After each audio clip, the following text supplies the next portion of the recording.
Hi, everyone, and welcome back to our amazing book club gathering for our book, America's Leading Ladies. We have had a series of wonderful discussions with co-authors and guests to talk about the amazing piece that Pat Sampson brought to us that really brought us all together, which is, has been a truly beautiful thing. So today we want to kind of continue on that path. It is our last of this series for the moment until we decide what our strategy will be moving forward, so we can spend more time together and continue on our path of discussing all of the beautiful things happening in the world and all of the people that are making them happen. So, with that, I would like to turn it over to Mary, who's going to get us started. Thank you. Okay, so American Leading Ladies, Stories of Courage, Challenge, and Triumph. I'm reading from the very back of the book, from Pat Sampson's entry. And Pat Sampson is the genius, the role model, the woman who put together this beautiful book and gathered literally 51 of us to make a contribution. And her contribution really is amazing. So this is from Pat Sampson, and she calls it A Journey of Dreams. And her quote from Louisa May Alcott is, "I am not afraid of storms, for I am learning how to steer my ship. Your dream will seek you out. It will become such an intimate part of you that it can never be denied. It will insist repeatedly that you begin it and refuse to release you until you complete it. Only then have you found your dream, waiting your touch to bring its greatness to life. Nothing great ever comes easy. All the storms you encounter along the way eventually blow away." I love that. I love that. It will insist repeatedly that you begin it and refuse to release you until you complete it. Yeah. So those of us that have dreams and we go, well, oh, maybe maybe I'll do that later. We know that we are on that path and there's no turning back. So I love this paragraph. It really does speak to being able to intuit, being able to visualize, being able to conceptualize, and being able to move forward on that path, no matter what it is, no matter what direction, or if it's a house project, or if it's a relationship, or if it's a new business, or whatever it is. It's that we know when we start that path, when it takes hold, that it just is undeniable. And we can't, we can deny it for a while, but it's going to catch up with us. So in our dreams, if nothing else. So this is a journey of dreams.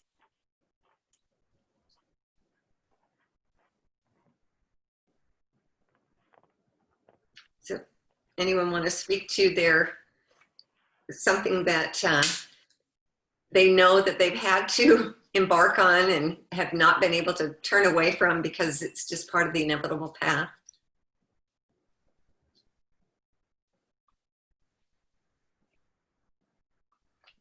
So I'm not sure if it's my internet, but hopefully you guys can actually hear me. When you were reading this, one of the things that I love is that this book was actually brought together. It went live last year. Like, we've already celebrated 1 year of this magical book being out in the world. And so the journey started probably a year or two earlier than that. And without Pat knowing truly the COVID-19 that was going to hit or anything else, she's such a futurist. She knew exactly what was required to bring people together, to share with the world that, like you said, you can have a dream and never give up on it. But one of the things I've actually found is that, getting to know some of you guys, this is just a book club for select authors. It's not everyone, but each of us had a story of never giving up. No matter what the challenges were, no matter whatever roadblocks came our way, it was about discovering that we actually have the power and the gift to do something different. We have the ability to bring things alive that most people would call miracles, impossibilities that actually came to fruition. And the message that Pat has, and that I know all of us really believe, is like, what if no problem is bigger than you? And when you're willing not to give up what you know in your heart is actually possible, you can physically actualize it. So, with COVID, it created some disturbance in the world. It created opportunities and possibilities that never would have existed before. Like, I remember talking to schools about online programs for kids, and they were like, never happening, never doing it. And now you have schools all around the world who are online, but even like businesses who were always used to doing business a certain way had to become more creative, had to be willing to explore a different way of not just having their businesses just live, but actually be able to thrive. People found there's other ways of not adding more pollution into the world, dolphins coming out, kids in China finally being able to see a clear sky, Venice water for the first time ever not being polluted. Like, there's so many magical things that came out of what seemed to be a global disaster, a global pain, a global problem. But each of us can turn it into a problem or into a possibility that just hasn't been discovered yet. So, with this book, if this is your first time actually watching our book club, I invite you to actually the other episodes that we've had. Really, we've had 2 authors in each one talking about their particular story and their particular chapter, but also the journey that brought them to that and the possibilities that really came out that they would have never even known existed until those problems occurred or until they realized something required their attention. So I don't know, whatever it is that brought you here, thank you for being here. And I just wonder, what is in your heart? What is it that you have always dreamt about, even as a little girl, little boy, or even dreamt yesterday? That today is the day to stop looking for others to be the leaders of your life and to create it, but for you to step forward and actually be that leader of your life and that leader in the world, who's going to try something different, who's going to explore and not let anything stop them. And when those walls come, what if you can go to the side of the wall? What if you can go to the other way? What if you can jump over the wall? What if there is no wall that could ever stop you from you being you and bringing alive what you know is possible? So thank you for that, Mary, because it just opened up a whole new world for me to see how much each of us has really been a leader beyond what this book would say, Well, I love what you said about the pandemic. I mean, this is the big universal pause. We all get to reevaluate what's important, what's not important in our lives, and make changes. We're off that hamster treadmill that we're surviving and we're doing this. And, I think what I love about even the title, A Journey, so it's not the goal, it's not the end result, it's not the top of the mountain, it's the journey of dreams. When we dream, we allow our higher power, our spiritual influences to come through. Every morning when I wake up in the morning, I have my best ideas and it's almost instant. I'll have an idea practically when I open my eyes. It's because my subconscious, my angels, my guides, my God is coming through when I'm not yakking all the time and allowing me then to have a clarity of vision. So when I think of a journey of dreams, like you, it's like some of us, we're called to do something. We don't just become leaders. We don't just become executives. We're called to do those things. We're called to make a difference. And if we don't listen, like it says in that first chapter, if we don't listen, or that first paragraph, it will keep pursuing us until we finally get it. It may take years and decades, but finally we get it. And I think that's what the power of this book is 51 different 50 contributions of different journeys, all with one dream, and that's to make the world a better place. And you know, I love the environmental, like you said, the environmental impact of this pause. And I think we, at least for myself, have been so discouraged about the environmental problems on this planet that now I can dream. I've got a journey of dream because I know it's possible. I know it's possible to help the planet rather than think, oh my gosh, I'm glad I'm not going to be around in 50 years because there won't be water, there won't be food, there won't be this, there won't be air. Now I can dream because the universe has given us this opportunity to say, it only took 2 weeks. Like you said, the skies cleared up, you know? So this book reflects a compilation of dreams, and the more powerful we are as a group and a unit, the more we can dream and envision. So I think this is time for intuition. You know, it's that again, receiving that intuition from a higher power and then acting on it. And we just at our own pace, we're stuck with that. You know, we can't turn back and hide from it. It's there. So it just makes it a lot more fun to go, okay, what are my possibilities? What can I perceive and what can I do today? And just, you know, step by step. It doesn't happen overnight, but yeah, I love I love the fact you brought up, Lele, that Pat could not have envisioned the outcome, but she envisioned the journey and the process for all of us to get together at a time when the world needs us right now. You know, and it's funny as I'm listening to both of you speak, I think it transitions a little bit to kind of where we are in this huge global pause and the changes that we're all experiencing in our lives, and figuring out what is that next step for us. What is our future leadership look like? If that's what we're really talking about, is as leaders, what areas are most important for us to focus on as we move forward in our jobs and our lives, all of which have changed for every one of us, and keeping in mind the important changes we've seen and supporting those changes. You know, I know there's a lot of discussions now in school districts, do we stay online or do we go back to the classroom? You know, I think hopefully they're taking input from people who've had experience with this, who have seen the changes that it's making, you know, the environmental impacts, you know, how do we participate in those, and what are our roles there, and what can we do to hold on to the clean airspace and the clean water, and you know, as we redirect ourselves a bit with new habits, new routines, new businesses, new lives, new homes in some cases. You know, how do we continue that as businesses reopen and doors reopen and possibly schools are reopening and things like that? How do we as leaders encourage those types of practices to stay in place? You know, we don't want it to slip away as quickly as it appeared.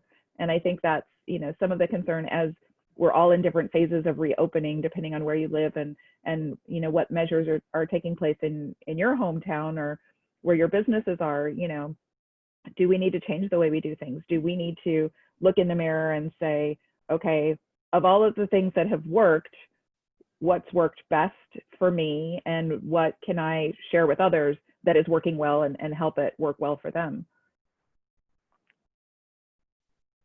Nice. It feels like tolerance when you were talking. For me personally, I'm way more accepting of other people, because I can get into some pretty white and black thinking, especially with politics and things like that, and you know, my causes and things. But I think this has given time to reflect on the fact that we're all souls living this human experience, and to be more conscious of the other person, more aware of the other person's struggles as well as their you know, their accomplishments. It's given me time to reflect on how much I can get myself backed up into a corner. It's allowed me this whole the book club and just meeting you guys and all the, the beautiful entries here. It's really made me realize how narrow my little world was. And now I look at the expansive, amazing accomplishments, and not just, because not just accomplishments, but the journeys of all these beautiful women in this book, and realize, wow, there's so much, there's so much more to my world than just my little world. So I love the fact that we're able to influence and to touch so many different people. And it's allowed me just to be a little nicer, to people when I'm more impatient, whatever, because I'm thinking, wow, we're all in this together. And my world is, the world's been pretty sad, and I feel like I'm, going along my path, but I'm still part of that universal picture. And I think that this pause has given time, and this book has given time to really reflect on that. I'm not, my piece of the puzzle is just a piece of the puzzle. It's not my puzzle. My life is not, is not that piece with that individual shape. It fits in to that universal puzzle, and it has a specific place and a specific role, but it's part of the bigger whole. And that's what I love about this group and this book club, is seeing how diverse we are, but also how we all fit and all have a huge piece in that larger puzzle we call, life and this planet. So anyway, it's very exciting to be part of this journey, very exciting to be part of this book and part of this community that really has those values and those aspirations. So thank you, Renee.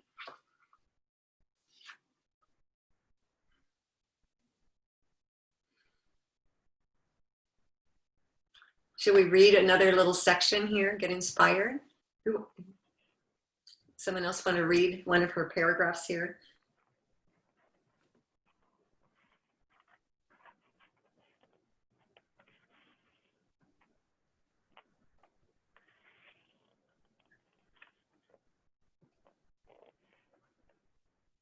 Well, I can go ahead and read the next paragraph here.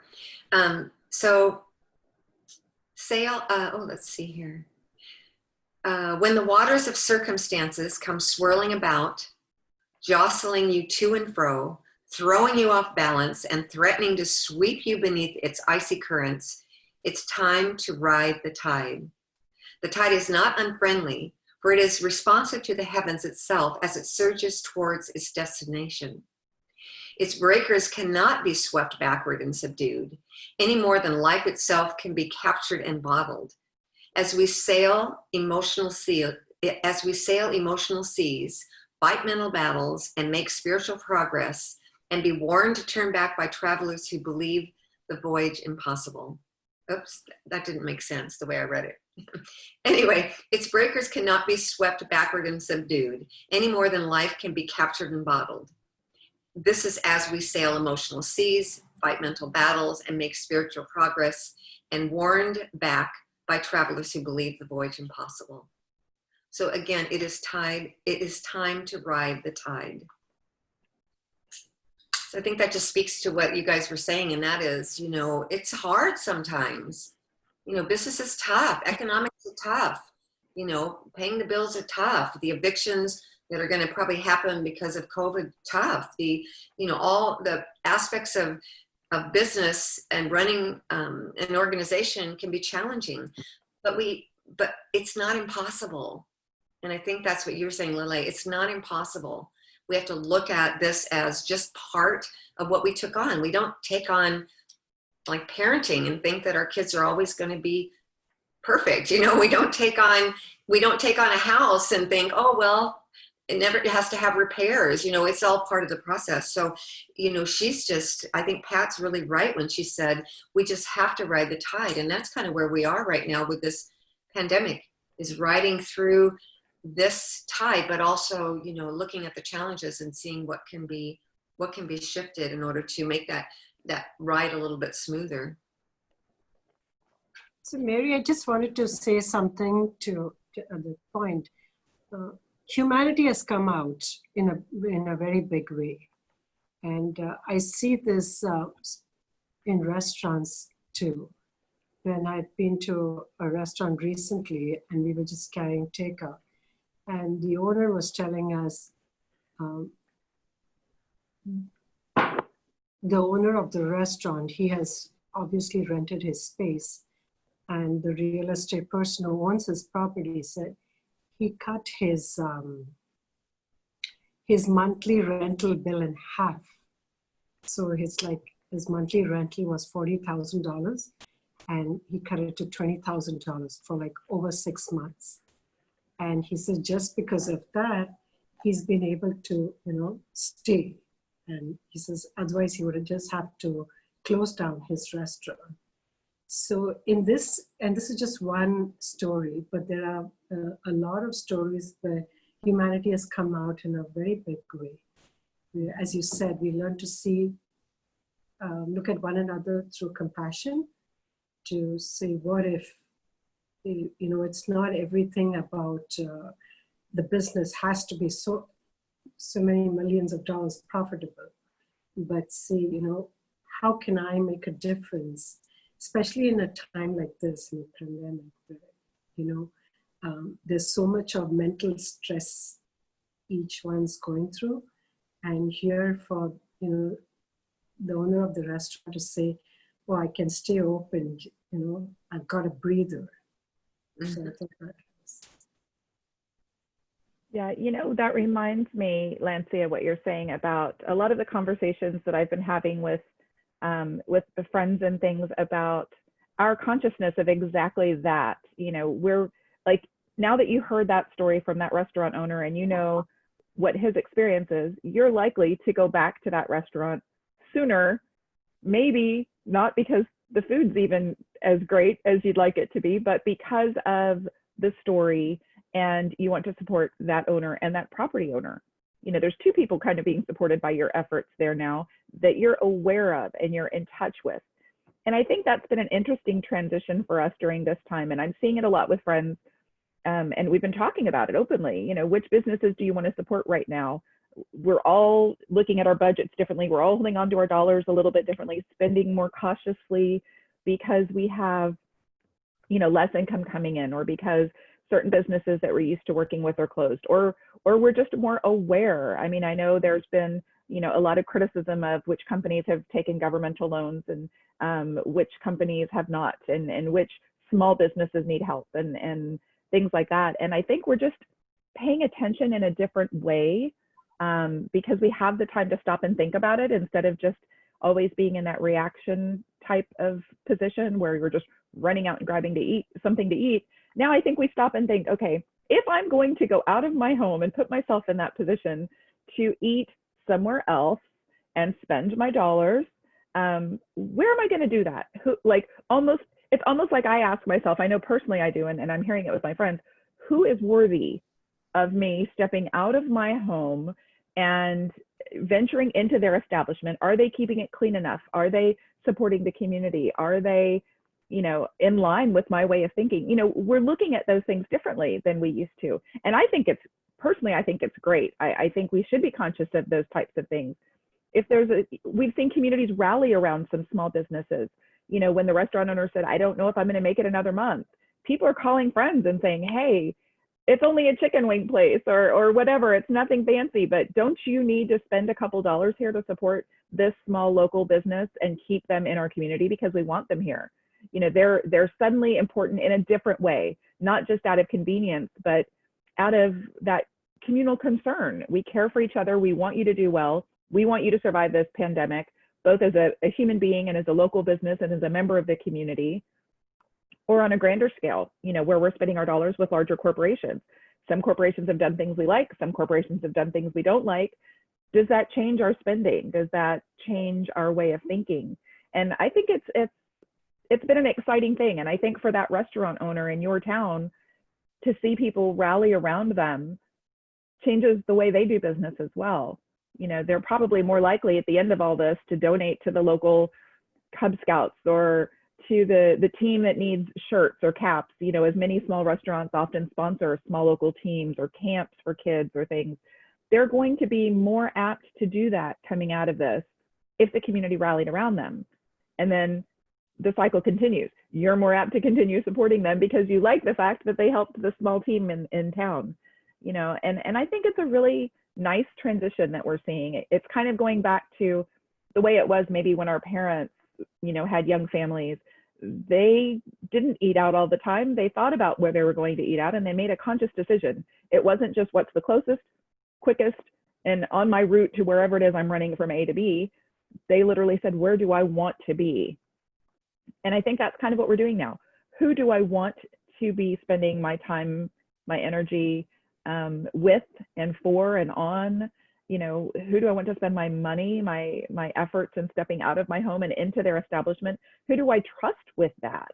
You know, I think we look at things differently a little bit because of this. And I'm hoping that's something that we continue moving forward and that it's not just a temporary condition based on circumstances.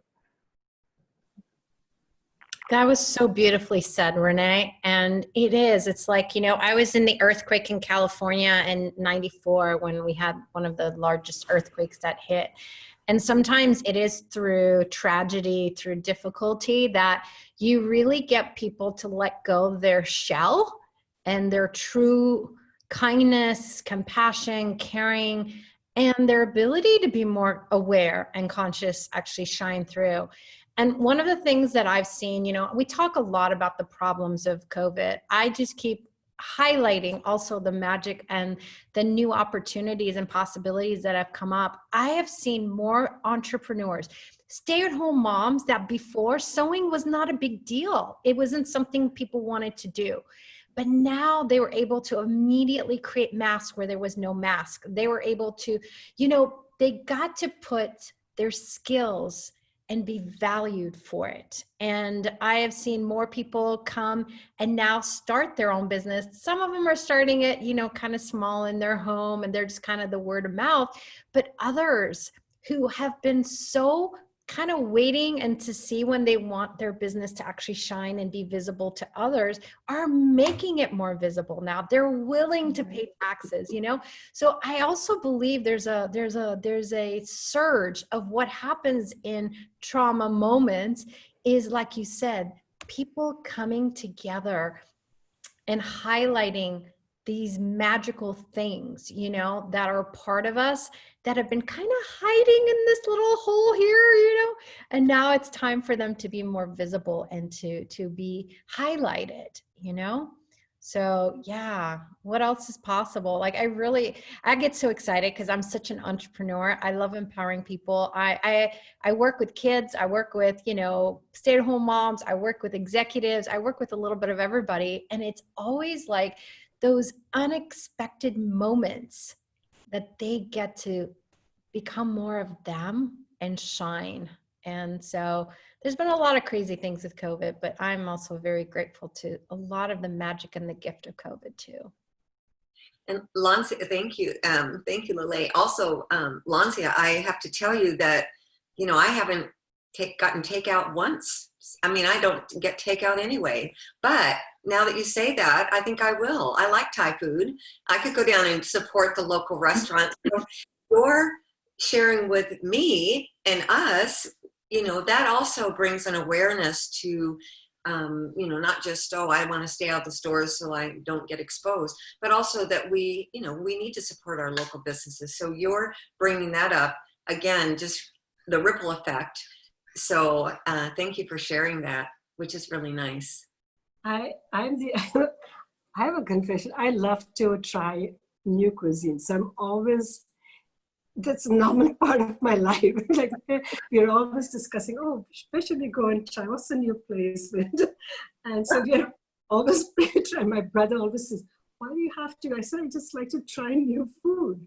And because it's just my husband and I, two of us, but even when we have guests, okay, let's go and try out this new place. We really love it. And so when we meet all these businesses, we're stopping and talking to them and, you know, finding out what they do, how they're doing. And, you know, it's just fun to talk to there's another restaurant where we go, because now they have closed down, so obviously they have only takeout.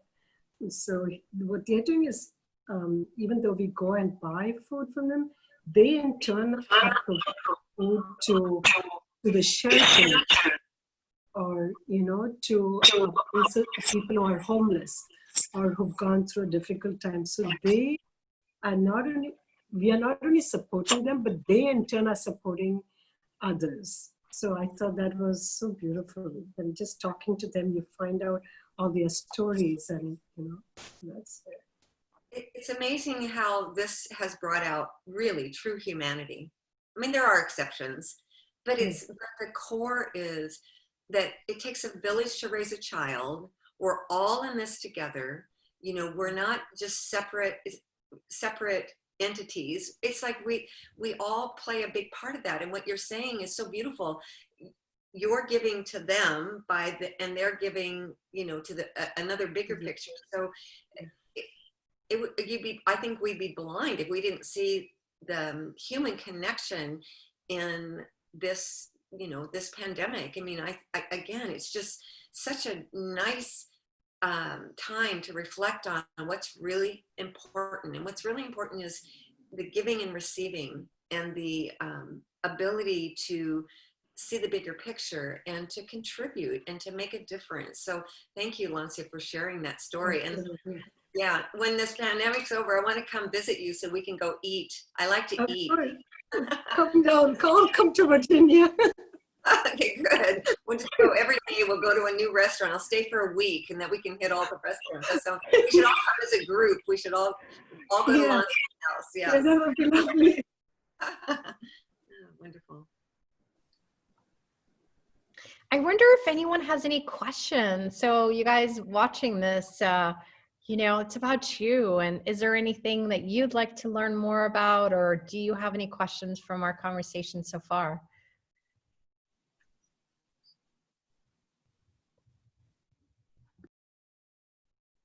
I think we have some shy people. I'll share a story that actually Erica shared with me yesterday. Erica's my mom, for those of you who don't know that. She's my mother. Hi, Mom. And we were talking yesterday, and it was kind of along the lines of what you were just saying, Lale, about the entrepreneurial spirit has really come out. So on our local news, which I don't watch, but Mom watches faithfully, there was a story about these teenagers across town who decided they needed to do something. They wanted to start a business. They wanted to help people. They wanted to make a couple dollars, I'm sure, for selfish reasons. And they decided they were going to start going around the neighborhood and asking people if they can clean out their trash cans. You know how it is when you take out the trash all the time, eventually that can needs to be cleaned out and nobody ever wants to do it. Well, they decided they're going to take a pressure washer around the neighborhood, see who they can get to pay them to clean trash cans. Well, it took off. They're doing great. They've made probably more money than they thought they would make, doing a dirty job that nobody else wanted to do.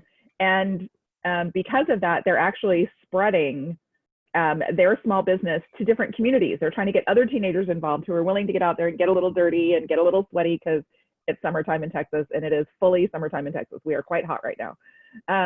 But these kids, they had an idea. They ran with it because they had time, they had access. They know that people are home, so they can reach people. They know there was a need for it. And it was a niche that not a lot of people probably want to fill. And here these young boys came into this idea that has been successful enough. It's made the local evening news. They're spreading into other communities, involving other kids. And now they probably also have their little 15 minutes of fame, which was not part of the equation initially for them. But I think they're inspired. And I guarantee you those boys are probably going to do beautiful, amazing things moving forward. And it all started with cleaning out people's trash cans. But it's that spirit, even in kids. I mean, even kids can see it now, that anything is possible if you just, kind of set your mind to it and work hard and try and stay diligent. It can't be easy for them to get up and go door to door and deal with people's, literally their garbage, their trash cans. But it's created a success for them, and it's been a win for them. And the lessons that they'll learn from this and take forward, and the neighbors now have a different respect for these two young boys, and probably for teenagers in general who aren't all out there starting businesses and being so creative and hardworking. So I thought that was really fun. And I know Erica's not going to share her story because she is on the shy side, but it's a beautiful thing, and it speaks to exactly what you're saying. They took a few minutes and they felt inspired and they ran with it, and they're doing great. So I thought that was really kind of fun.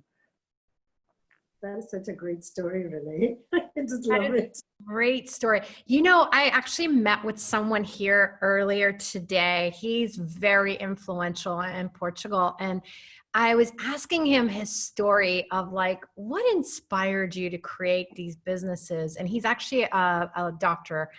And he shared a story that, he graduated high school by the age of 16. And he knew where he wanted to go was have his university be in England. And at the time, this was a very long time ago, there was no partnership between Portugal and England. And, there was no jobs for Portuguese people. And he was trying to figure out how to do it. He never gave up. Like, he actually went to the school, told them he wanted to get in. He had the grades to get in. He had all the, checklist from that perspective. But when they told him how much it was, he said, I don't have the money. My parents don't have the money. And back then it was just different. We're talking about the early 80s. It was very different of what was available as resources. And he said to them, I have the will that I will be happy to work for you guys. I'll do whatever you need. I'll take out the trash. I'll do the jobs nobody else wants to do. But I know I have to be in the school and I will be here. And pretty much he convinced them, and they said, unfortunately, we can't give you all the money. Well, we can give you 50%. And he did 50% there. And then he said he ended up taking jobs that no one else wanted, because back then, unemployment paid more than what some of these jobs paid. And he did things that, I would say most young people wouldn't want to do. And today he's one of the most influential and richest people in the world. So like, it really is like, when that story just inspires me so much. And this is the reason I love kids and, entrepreneurs who are like, okay, what can we do that no one else wants to do? And let's go change the world, and also inspire other kids to become leaders too. And it just makes me so happy. Makes me so happy. Thank you for that. Thank you, Erica, for watching the news and letting us know about the story. She gets a lot of grief for watching the news as a non-news watcher, so I'm sure she's appreciating that right now. You're all welcome. I will continue watching the news, and if something like that comes up again, I will share. Thank you so much. Yeah. Oh my goodness. I just get better. Yeah. Like that story. Can I read this little thing in Pat's thing about believing yourself? Because it's exactly that. Is that okay if I read that? Okay. So believe in yourself. You may not know what others will do, but you know what you believe in, what you trust, what you think is right. Listen to the clues from your emotions to guide you. A lack of enthusiasm speaks to the need for excitement or a renewed sense of purpose. An inner longing may mean a talent awaits development and needs more channels of expression. Never give up on your dreams, even when nobody else believes it can come true but you. I mean, that's exactly what you're saying. That's why this book, and I keep going back to the book, that's why this book is so invaluable, because that man, he just believed in himself, he was that trust, that knowledge, like that first paragraph we read, you can't turn back on it. So I love your story. It reinforces what Pat was saying at the end of this book. And that's, you've got a dream, you believe in yourself. It doesn't matter about anybody else. You just keep finding that path, and you go for it. I mean, how many people do you hear that say publish a book and they have 30 people that turned them down, and the 31st person publisher says, we'll publish it, and becomes a huge bestseller. We all have those experiences, but what you're saying is exactly what Pat's saying. And that's, it doesn't matter what other people think. Just the fact that we have that vision, which comes from a higher power. and we can put that out there. It's just that carrot in front of us, and we're not going to stop until we may have to change and may have to, deviate this way, but we're moving forward towards that goal. So thank you for sharing that beautiful story. It just reinforces what Pat says in her chapter here in this book. So thank you.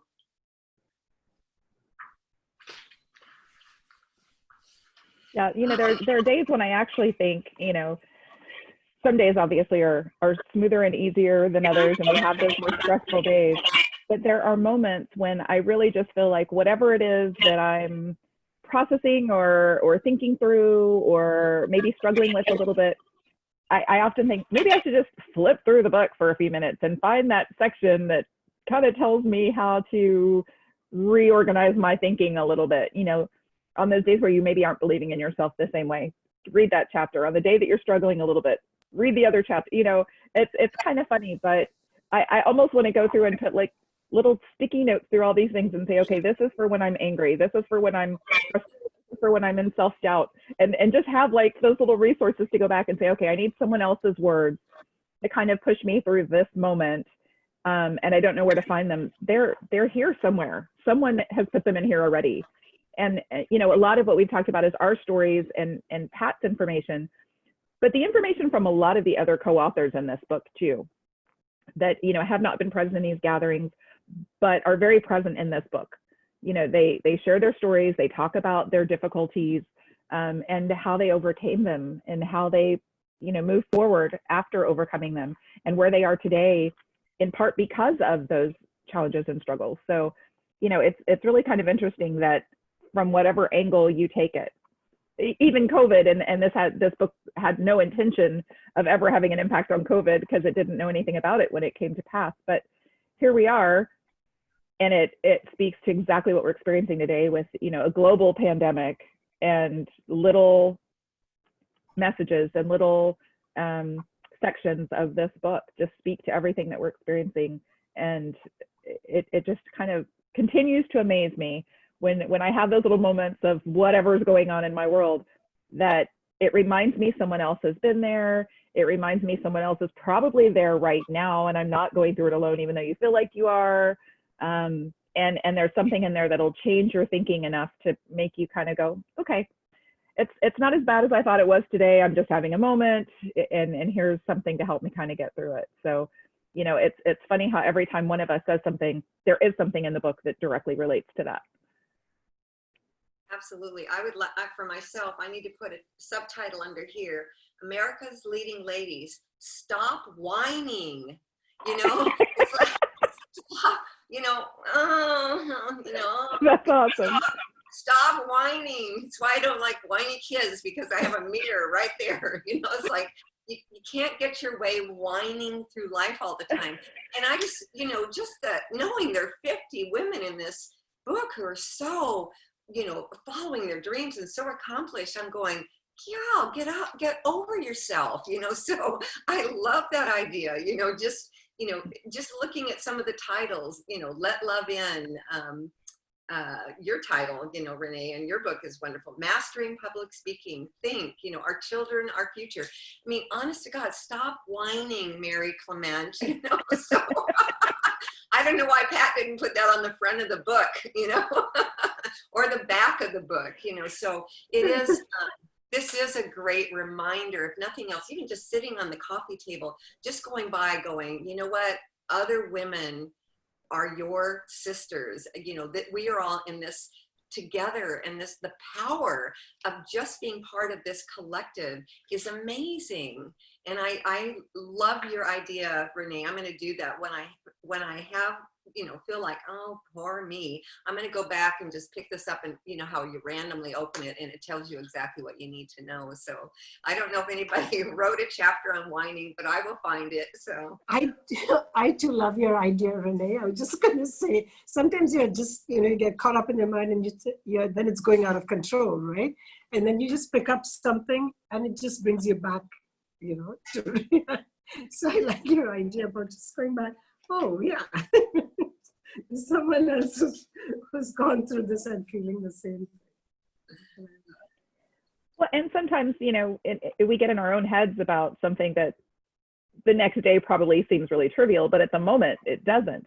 And you know, to go back and to look at those moments that seemed like it was the end of the world then, and it really was nothing, and to compare it to what other people have overcome and other challenges that are going on, I think that helps us to stay in perspective. You know, look at our situation, and when we're feeling a little down about it, let's start thinking about the situations of others and how we can maybe help them, because helping will help us get over our little moments, whatever it is we're doing. If we can help someone through a more challenging time, it'll help us feel better about our situation.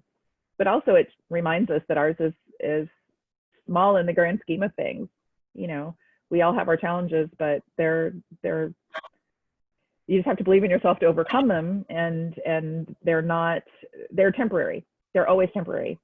And that's where I think the triumph and the successes all come into play. And that's why it's so important to share them, so that other people who are having their challenges can look at your triumphs and your successes and go back and say, okay, I'll make it through this, and I'll be better on the other side of it. And you know, words of encouragement sometimes is really just what you need to do that. I love that. I love that. You know, I often recite the quote from Mark Twain when someone asked him towards the end of his life, you know, what did you regret in your life? And he said, the only thing that I regret is all the things I worried about that did not happen. And so I go, whoa, you know, exactly what you're saying. It's like it may seem like a mountain today, it's a molehill tomorrow. And if we can, you know, I tell people all the time, my clients and my friends, and, you know, that I, you know, use that quote. It's like, why worry when 9 times out of 10, it's not going to happen anyway. But when we can be part of that bigger picture and just know that the decisions we make today are all part of the path, good, bad, indifferent. But, you know, we can't, if we spend time, again, just being centered and grounded and look at these as part of the challenge. Who wants to be in a business that doesn't have challenges? Every job I've ever quit has always been because I'm bored, because I'm not learning anything new. So if we look at this as, you know, life presents us, you know, like they say, lemons, you make lemonade. So what you're saying is, you know, we all have lemons in our life, but, you know, we have to decide what to do with those lemons. So yeah, I've quit a lot of jobs. You know, it's like, you know, it's like I need that challenge, you know, and when those obstacles come, it feels so good to figure out how to diverse and how to be, you know, how to overcome and how to get through those obstacles. To me, that's half the fun of being in business, is that you take that challenge on head on and get your resources and figure it out and then move to the next challenge, which is kind of fun. So you guys all know that. Everybody's been in business here. If it were easy, then, you know, it wouldn't be that much fun. Having the challenges and being able to overcome those obstacles, that's half the part of being an entrepreneur. To me, that's the fun part. It's like, wow, that was hard, but I made it through. Yeah. I actually want to share a tool, because I've just found that, you know, there's always two perspectives, right? No matter what's going on, whatever you consider it to be a problem or a difficult moment in your life, if you just asked, if this was not a problem, what is the possibility here? Because like you said, there's always a different perspective. But at that moment when you're in it, it doesn't seem like there's a light at the end of the tunnel. But if you ask, what's right about this I'm not getting? Because there's always something right about it. Just, it's more in the future that you might perceive it. And if it was not a problem, what is the possibility here? Because even for me, you know, I would say it was a problem that I fell off a horse, had to stay in Portugal, but it actually was a possibility. If I would have traveled to the US at that time, I wouldn't be able to be in Europe. So, and, you know, some new businesses have come out of it. So like, there is this other thing, like truly at that moment, like you said, what seems to be like you've got the lemons, if you only focus on it being a problem, you won't allow the ideas to come up. You won't allow the solutions to come in your world. You won't allow the other magics that actually could be created to even show up for that lemonade, you know? So what if everything was we're actually guided? Yeah, we're guided. We're exactly Exactly. Where our soul should be at any given time. Exactly. It's our choice what to do with that. But there's no accidents that you're in Portugal. There's no accident that, you know, that this all happened. So yeah, I love that, looking at the possibilities versus, you know, taking it on as a problem. Yeah.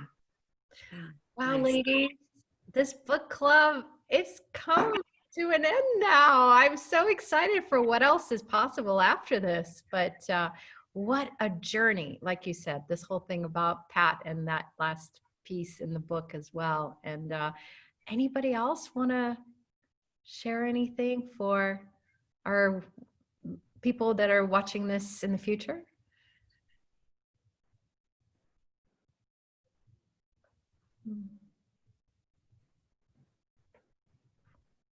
We have The only thing I have to say is if they haven't read the book, they should.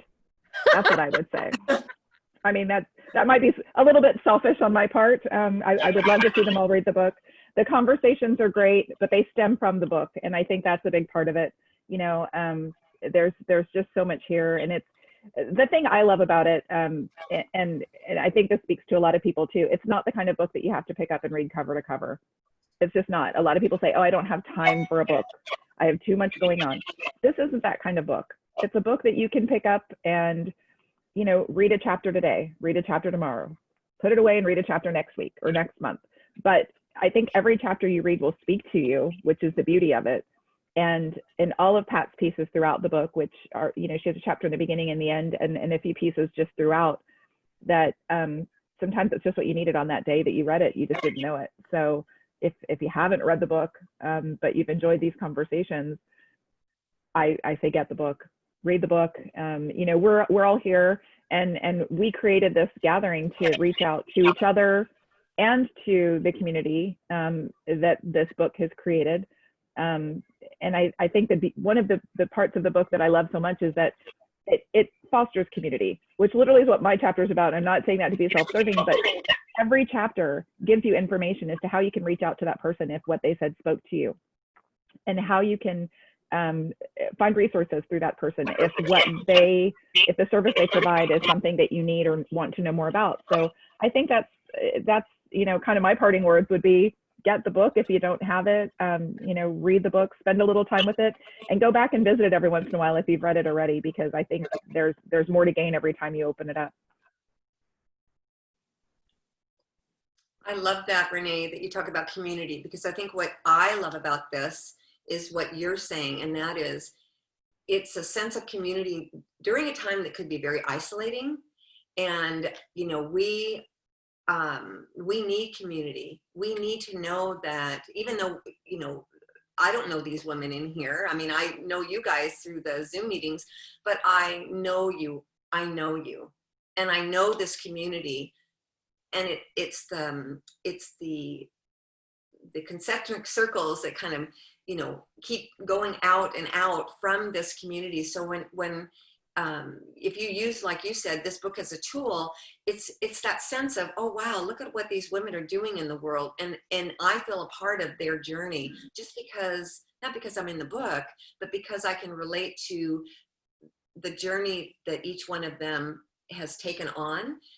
So in this time of pandemic, when we can feel so isolated, this is such a powerful way to reconnect and to know that we're just part of a bigger picture. We're just on pause for a little while. It's not the end of the world. And I think that you're right, that the messages in here are just so inspiring. So again, if this is on the coffee table, you know, I've got my little stickies in here, things that I like. This is, you know, part of the bigger picture is to be a piece of the puzzle. And this particular book really reflects the bigger picture, and how many dreams are out there, and how many people are really working towards realizing those dreams. So thank you, Renee, for sharing that, because that really spoke to me as far as how I feel about just being connected to this book, to these lovely ladies in here, and to this group and this book club. Thank you. I just Thank want you to all. say, Mary, that I love what you said, that we are always guided. And I do feel that a lot, and especially the way we came together, everything, you know, Lale was the brain behind the book club, and how she just got everyone together. And those of us who connected as a community, we stayed on. So it's just been lovely, and just enjoying getting to know everyone through the Zoom calls. Mhm. Gratitude for that, deep gratitude. You guys are amazing. I'm so grateful for you. We're so grateful for all of you who've been part of this journey with us the last 10 weeks, as well as anyone who's watching this in the future. If we could ever be a contribution for you, you can message us through the book. Has the websites there. And I really wonder what else is possible with our magical world, with each of us truly being the leaders in our lives. That's where it starts. It starts with you, and then it trickles out into the whole world. So thank you for being you, and thank you for being part of this journey with us. And thank you for everyone else who is not here today that was part of the creation of this magical book club. And we look forward to some new adventures ahead, because us ladies, we're actually going to be doing some other things in the future together. So thank you all, and we'll see you soon. Bye, everyone. Thank you. Bye.